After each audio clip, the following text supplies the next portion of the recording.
মানুষ বড়ই স্বার্থপর রে, বড়ই স্বার্থপর। বুকের মাঝে জায়গা দিলে যতন কইরা ভাঙ্গে রে অন্তর।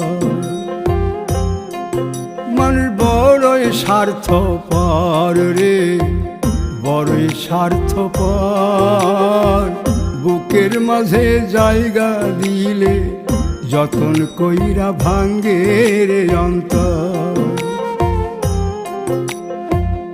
অচিনা এক জংলা পাখি যতন কইরা বুকে রাখছি, বুকের পাজর ভাঙ্গা সে যে সাজায় অন্যের ঘর রে, সাজায় অন্যের ঘর। মানুষ বড়ই স্বার্থপর রে, বড়ই স্বার্থপর।